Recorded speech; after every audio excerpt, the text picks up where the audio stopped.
따로 있지 않고 그 두 아들 에브라임과 므낫세 두 지파가 받았던 분깃 기업을 땅 분배를 설명해 주고 있습니다. 15장은 누구였죠? 14장은 누구였죠? 유다 지파였습니다. 그렇죠? 이어서 16장과 17장은 요셉 지파에 대한 땅 분배를 이야기해 주고 있는데 구체적으로 5절부터 10절까지는 아들 에브라임 지파의 목, 그리고 17장으로 넘어가면 므낫세 반지파. 왜 므낫세 반지파입니까? 이미 이분의 일은 가나안 동쪽의 땅을 이미 차지했기 때문에 남은 반쪽을 주는 겁니다. 그리고 다음번에 살펴보겠지만 14절 이후로는 그렇게 땅을 받은 그들이 여호수아에게 한 가지 요청을 합니다. 요청하는 내용들 이렇게 기록이 되어져 있는데요.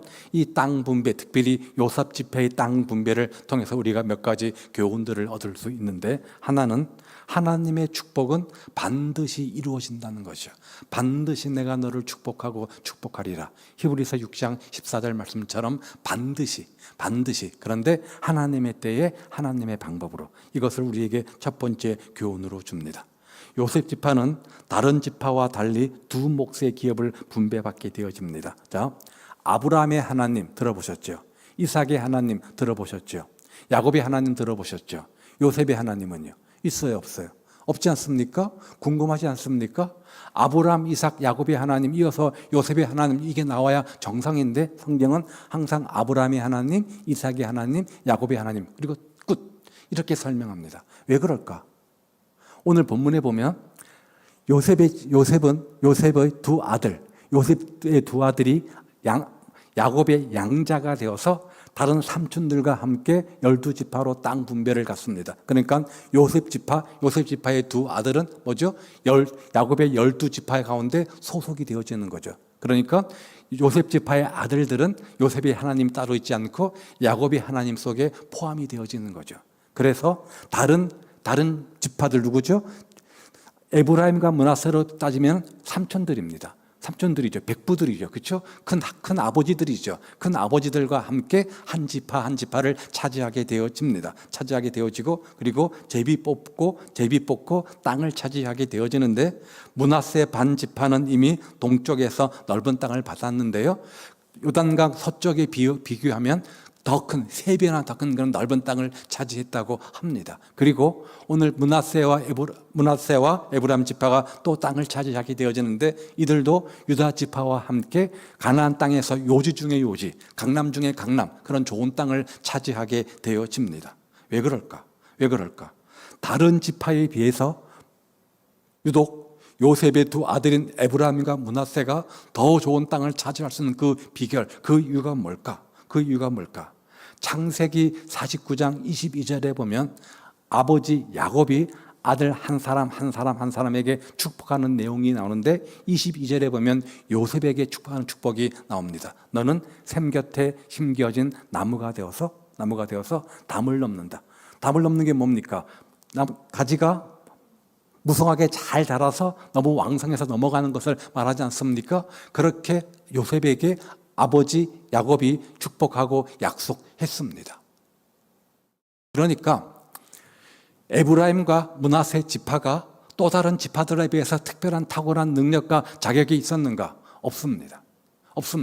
똑같습니다. 거기가 거기입니다. 그놈이 그놈입니다. 그런데 그럼에도 불구하고 유독 요셉의 두 아들 지파가 이런 놀라운 축복을 받는 이유가 뭘까? 400년 전에 하나님께서 누구에게요? 요셉에게, 이 에브라임과 므낫세의 아버지 요셉에게 하신 약속들이 그대로 이루어지는 거예요. 뭘 교훈합니까? 하나님께서 약속하신 것은 시간이 흐르고 우리가 때로 잊어버릴 수 있을지 모르겠지만 반드시 하나님께서 하나님의 따로 때에 축복하신다는 거예요. 이들이 이런 놀라운 축복을 받는 것은 특별한 자격과 능력과 헌신이 있어서가 아니라, 충성했기 때문이 아니라 오로지 요셉에 향한 하나님의 약속들을 그대로 실현하는 과정 속에서 그런 축복을 받게 되었다, 이 말이죠.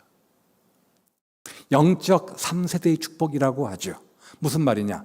할아버지 때, 아버지 때, 또 아들 때, 이렇게 3세대 영적 신앙생활을 하게 되어지면 3세대에 엄청난 하나님의 축복이 임한다, 이 말이에요. 저는 이것을 주변에서 참 많은 사람으로 보았습니다. 이전에 있었던 사랑의 교회 오종현 목사님도 영적 3세대의 축복입니다.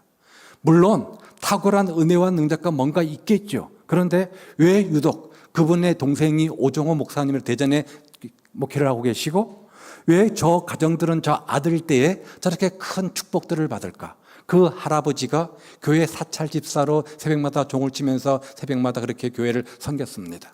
아버지가 부산에서 조그만 개척 목회로 평생을 하셨습니다. 그런 숨은 피, 순교, 헌신의 것들이 쌓여 영적 3세대로 내려와서 그 세대에 엄청난 축복, 만개의 축복들을 봅니다. 아들 한 사람만 그렇게 잘 되는 게 아니라 또 다른 형제들도 함께 유독 그렇게 엄청난 하나님의 축복이 임하는 것들을 보게 되어집니다. 제 고향에 어떤 선배가 이분이 고등학교를 중퇴하고 공부해서 검사가 사법고시에 합격해서 검사가 되었습니다. 주변 사람들이 고향 어르신들이 그래요. 저 가정은 영적 3세대의 축복이다. 그렇게 이야기를 합니다. 할아버지 때 아버지 때의 순교의 헌신, 피의 헌신, 기도의 눈물, 헌신, 봉사했던 것 어디로 안 가고 때가 되니까 하나님께서 그 3세대에 엄청난 축복을 부어주시는 것들을 봅니다. 지금 에브라임과 므낫세가 그런 축복을 경험하고 있는 거예요. 따라서 우리가 눈물로 기도를 심었습니까? 주 앞에 눈물로 헌신, 충성, 봉사를 했습니까? 내가 당장 열매를 거두지 못한다고 해서 실망할 것 없습니다. 내가 못 거두면 누가요? 내 자녀 세대가 반드시 거둘 겁니다. 우리가 이거 못 보고 천국 간다고 해서 걱정할 것 없습니다. 천국 가면 하나님께서 상급으로 우리에게 주실 거 아닙니까? 반드시 하나님은 내가 아니면 내 다음 세대, 내 후손들이 반드시 그것들을 거두게 하신다 그 말이에요. 그러니까 지금 당장 응답이 없다고 해서 지금 당장 열매가 없다고 해서 우리가 결코 좌절하거나 낭망할 것이 없다. 에브라임, 므낫세 지파 보십시오. 특별한 것 없습니다. 그런데 요셉에게 했던 그 약속의 말씀 때문에 축복의 예언 때문에 한참 시간이 흘러서 이들이 땅 분배를 하면서 요지 중에 요지, 강남 중에 강남 그런 땅들을 차지하고 누리고 있잖아요. 반대로 내가 주 앞에 엄청난 말과 생각과 행동으로 범죄하고 잘못했습니까? 하나님께서 안 치시네, 책망 안 하시네, 아싸 할 거 없다 그 말이에요. 언젠가는 하나님께서 그거를 따져 물으실 때가 있다 이 말이에요. 내가 안 받으면 반대로 내 후손이 그 책임을 지게 되어져 있습니다. 그러니까 당장 내가 잘못했는데 주님 마음 아프게 했는데 함부로 내가 말과 행동을 해서 사람 실망 주고 상처 주고 아픔 줬는데 아무런 문제 없다 착각하지 말라 그 말이에요. 하나님은 다 기억하시고 다 녹음해 놓으셨다가 반드시 때가 되면 그거 가지고 따져 물을 거라 그 말이에요. 또한 지금 내가 엄청난 은혜와 축복을 누리고 있습니까? 내가 잘나서 내가 능력이 있어서 내가 노력해서 착각하지 말라 그 말이에요.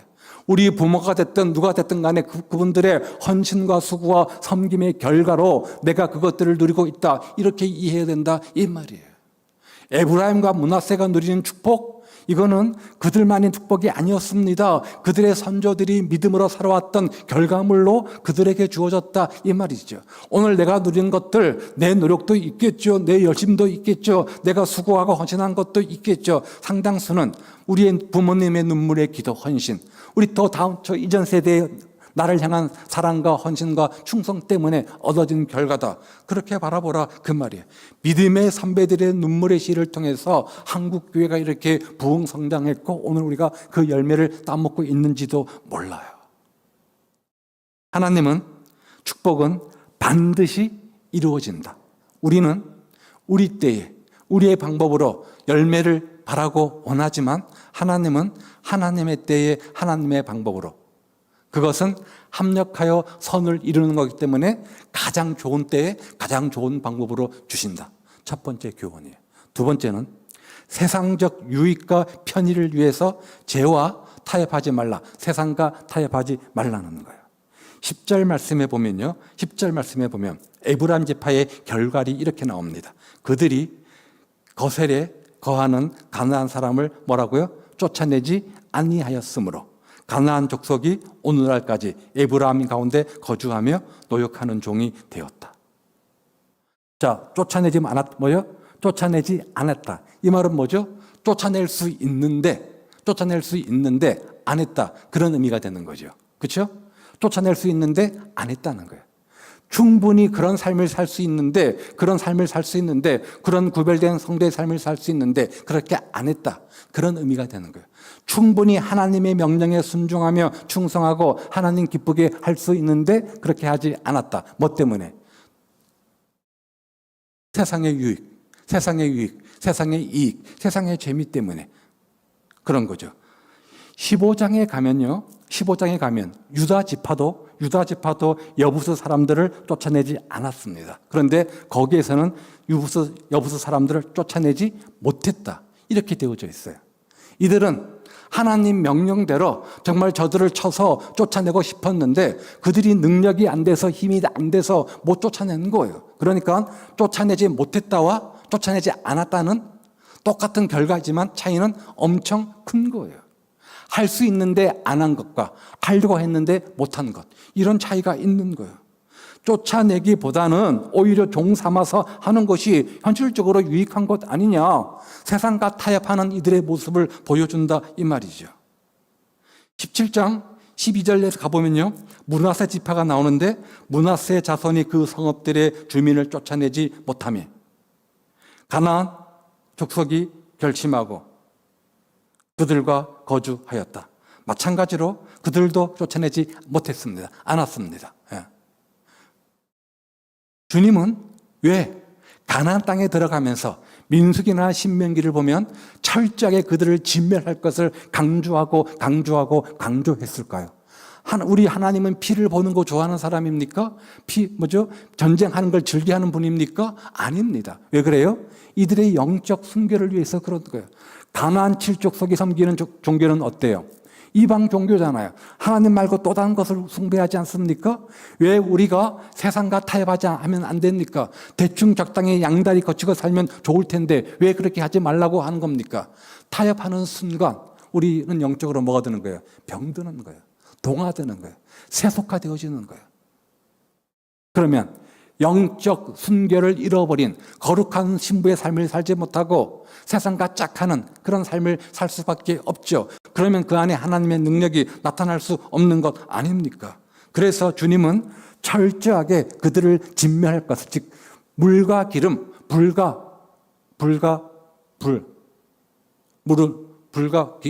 물은 함께 어울릴 수 있는 게 아니잖아요. 낮과 밤은 어울릴 수 있는 게 아니잖아요. 서로 철저하게 분리되는 것이 맞는 거죠. 그래서 우리 영적 순결성을 유지하기 원하셨는데, 영적 거룩성을 유지하기 원하셨는데, 이들은 세상의 유익 때문에, 세상의 편리와 세상의 재미 때문에 그 이해관계에 따라서 쉽게 세상과 짝하여 너희는 이 세대를 본받지 말고 마음을 새롭게 함으로 변화를 받아. 이 세대를 본받지 말아야 되는데, 물길을 거슬러 가는 그런 삶을 살아야 되는데, 한 마리의 물고기 같은 삶을 살아야 되는데, 세상의 빛과 소금 낸 삶을 살아야 되는데, 세상 것들이 좋아 보이니까 쉽게 타협해버려서 동화되어져 버렸고, 그 결과 세속화, 무기력한 신앙의 삶으로 전락할 수밖에 없었던 거죠. 그러면서 우리는 그런 자신을 합리화합니다. 세상이 이런 걸, 나만 그래? 다 믿는 사람 다 저렇게 사는데 왜 나한테만 그래? 유독. 이렇게 우리가 자신을 합리화할 때가 얼마나 많이 있는지 몰라요. 자신을 정당화하면서 현실적으로 어쩔 수밖에, 이럴 수밖에 없었다. 나 주일 성수 하고 싶어. 나 하고 싶어. 나 제대로 예수 믿고 싶어. 현실은 이렇지 않잖아. 세상은 이런 거야. 어떻게? 하면서 자신을 합리화하고 그런 행동을 정당화할 때가 얼마나 많이 있는지 몰라요. 그런데 주는 교훈이 뭡니까? 그럼에도 불구하고 신앙 팔아먹고 예수 팔아먹고 조금 세상과 합리화해서 얻는 것이 아무리 큰 것처럼 보이고 유익한 것처럼 보인다고 할지라도 신앙을 위해서 절대로 타협하면 안 된다. 왜? 지금 당장은 그렇게 해서 많은 것 얻은 것 같이, 많이 유익이 있는 것 같이 실상은 더 큰 어려움과 고통을 초래할 것이니까. 이게 주님의 교훈 아닙니까? 그런데 이들은 어떻게 했어요? 쫓아내지 않았어요. 쫓아내지 않았다? 쫓아내지 못하는 것이 아니라 쫓아내지 않았다. 하나님 뜻대로 살아가는 것보다도 그 안에 헌신과 희생과 이것보다도 세상과 짝하여 얻는 유익들을 더 큰 것으로 여겼기 때문에 그렇게 주님께서 강조하고 강조했던 타협은 동화 이렇게 빠져서 세속화되어져 버리고 말았다. 그 결과 사사기를 보면 이들이 얼마나 철저하게 신앙적으로 무너지는지 우리가 배우게 되어지잖아요. 세 번째 교훈은 하나님의 축복 반드시 있다고 했죠. 하나님의 축복이 오면 함께 우리가 축복과 더불어서 어떤 책임이 따라지냐면 뭐죠? 반드시 축복에 맞는 걸맞는 삶을 살아야 될 책임이 우리에게 따라진다는 거예요. 우리가 하나님의 자녀로서 누리는 특권도 있습니다. 반면에 하나님의 자녀이니까 자녀다운 삶을 살아야 될 책임이 우리에게 부과되는 것 아닙니까? 하나님의 자녀다운 삶을 이 세상에서 살아가려고 하니까 뭐죠? 물과 불, 기름 구별되기 위해서 세상 속에서 우리가 뭡니까? 헌신, 희생, 손해도 감수하게 되어지는 거고 엄청난 환난과 핍박도 당하게 되는 것 아닙니까? 17장 14절 이하에 보면 요셉 자손이 여호수아에게 말하여 이르되 여호와께서 지금까지 내게 복 주심으로 내가 큰 민족 되었 것을 당신이 나의 기업을 위하여 한 제비 한 빈으로만 내게 주시면 어쩜입니까? 하면서 따지고 묻고 요청하는 장면이 나옵니다. 이 말은 왜 요셉 지파인 우리들 저 사람과 함께 12분의 1, 10분의 1로 구분해서 요만큼만 주느냐, 이런 항의 어린 섞인 뭐죠? 요청인 거죠. 참 아이러니하지 않습니까? 금방 말씀드렸던 것처럼 에브라임 지파와 므낫세 지파는 유다 지파와 함께 또 다른 지파에 비해서 많은 땅을 차지했고요, 비옥한 땅을 차지했습니다. 감사할임에도 불구하고 오히려 왜 요금밖에 안 줬냐, 더 달라, 이렇게 때를 쓰고 있는 이들의 모습을 봅니다. 즉 특별한 대우, 특권 의식을 가지고 특별한 대우를 요구하고 있는 거예요. 여러분 왜 그랬을까요? 성경은 이 일에 항구하고 있지만 추측해 볼 때 12지파가 이스라엘 백성들이 이후에 이런 축복을 누리는 것 따져 올라가면 누구 때문에 그래요? 누구 때문에? 요셉 때문에. 당신들의 조상들, 형들은 우리 아버지 요셉을 노예로 팔아 먹었고, 그런데 우리 아버지, 우리 조상 요셉은 그런 당신들의 아버지들을 탓하지 않고 똑같이 대해서 이렇게 오지 않았느냐. 결국 당신들 지금 누리는 이 모든 것 누구 때문이다? 요셉의 은혜다. 이런 생각이 그들 후손들 가운데 자리 잡고 있었던 거죠. 그러면 그런 후손인 우리는 당신들과 특별한 대접이 달라야 돼. 그런 특권 의식이 이들 가운데 있었던 거예요. 그래서 이렇게 많은 땅, 좋은 땅을 받았음에도 불구하고 하나님의 은혜로 감사하고 수용하기보다는 왜 이것밖에 안 줘? 더 많이 줘. 더 많은 것을 내놔. 이렇게 요구하게 되어졌다 이 말이에요. 노블리스 오블리제 알죠? 가진 자의 도덕적인 의무를 강조하는 겁니다. 사회적으로 공인이라고 하죠. 공인들은 그만큼 도덕적 윤리적 수준이 높아집니다. 그래서 장관을 뽑고 국회의원을 뽑고 뭔가 할 때 청문회 하잖아요. 뭐 음주운전 뭐 이런 것들 쉽게 넘어갈 수 있는 부분들도 공인이기 때문에 말 한마디 하나 가지고도 낭망하기도 하고 문제가 되지 않습니까? 높은 지위에 있는 사람일수록, 역량적인 위치에 있는 사람일수록 그만큼 도덕적 윤리적 수준이 뭐죠? 따라야 된다. 이것을 강조하는 것이 노블리티 오브입니다. 요셉의 두 아들로서 그런 엄청난 뭐죠? 유치의 명예에 있다고 한다면 그런 축복과 더불어서 함께 뭐도요? 책임의식도 있어야 되는 거죠. 하나님의 축복이 큽니까? 하나님의 은혜가 큽니까? 하나님의 약속의 말씀이 큽니까? 그렇다면 그것만큼 더 큰 헌신과 충성과 행함이 동반돼야 되는 것 아닙니까?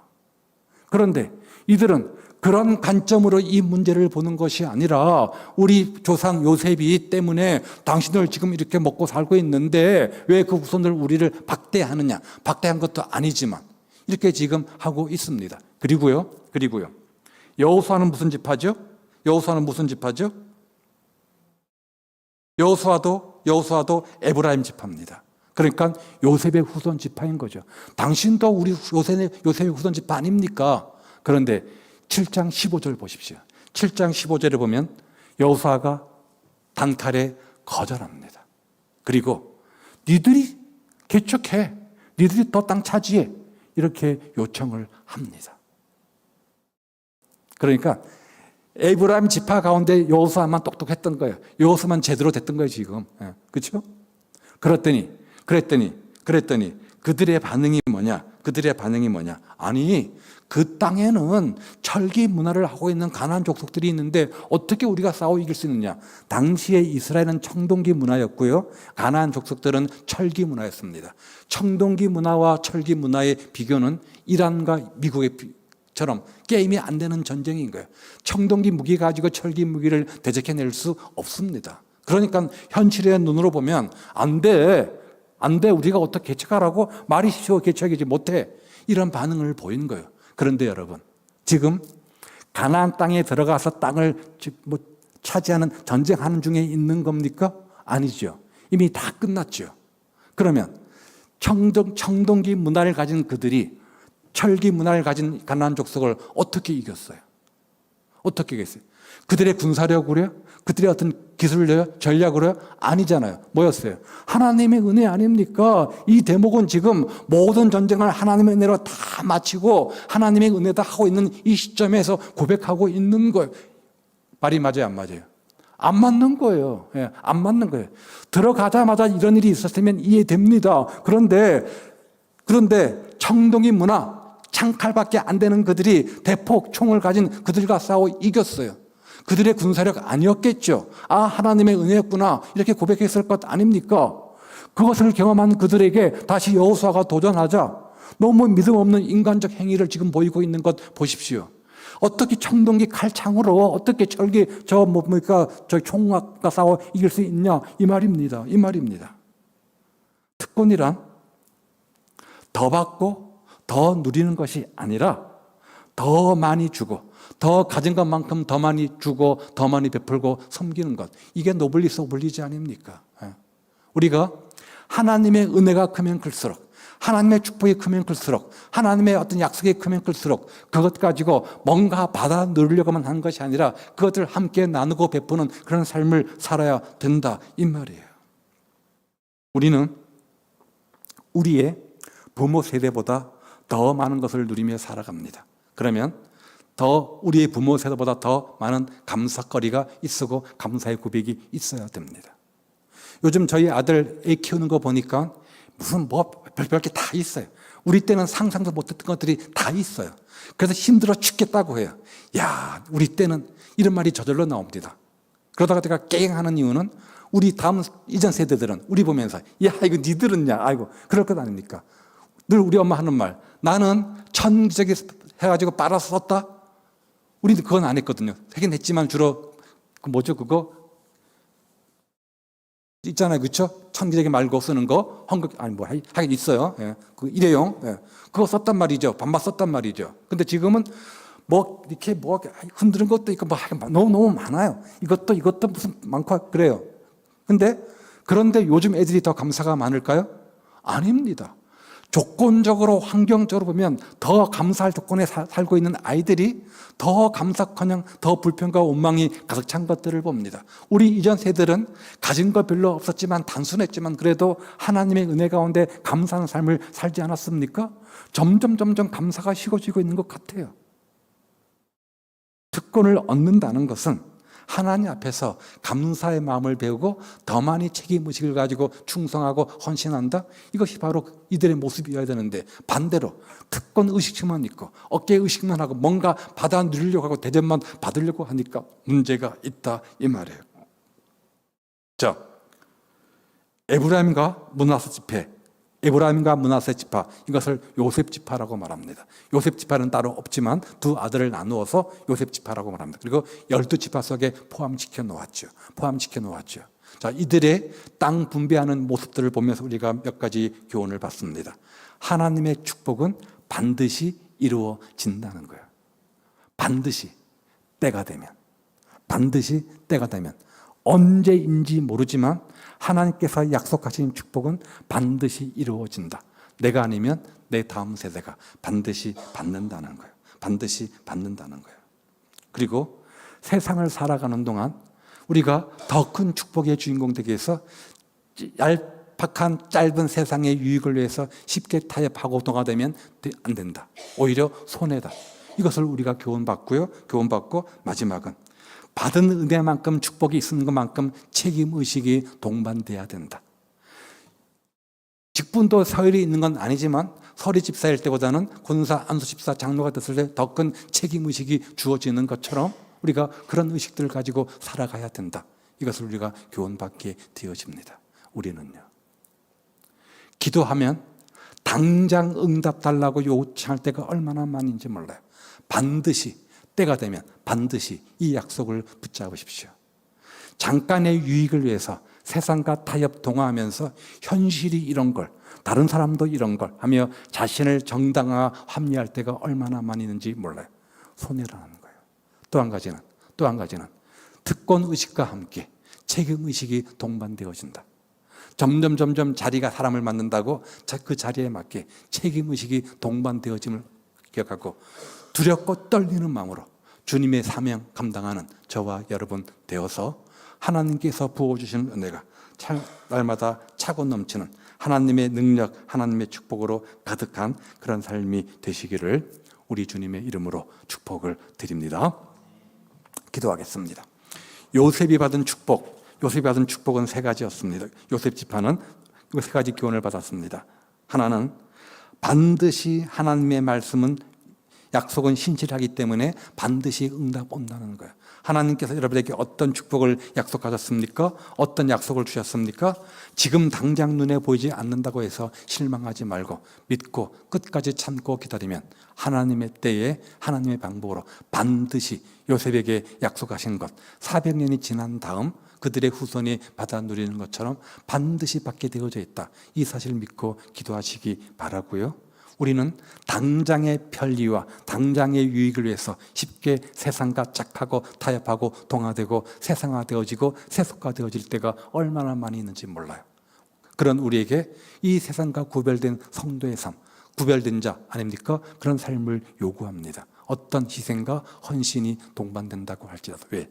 남는 장사니까. 그리고 받은 은혜만큼 축복만큼 책임의식이 우리에게 주어진다는 사실들을 기억하고 두렵고 떨림으로 주께서 맡긴 사명 기쁨으로 잘 감당하는 노블리스 오블리지하는 그런 삶이 되게 하옵소서. 함께 기도하고요. 우리 몸된 사랑의 강북 사랑의 교회 놀란 하나님의 성령의 불길이 임하여서 날로 부흥하고 건강하고 회복한 그런 교회 주여 되게 하여 주옵소서. 서로 돌아보아 사랑과 사랑을 격려하는 성령 충만한 생명의 공동체 주님 되게 하옵소서. 함께 기도합니다.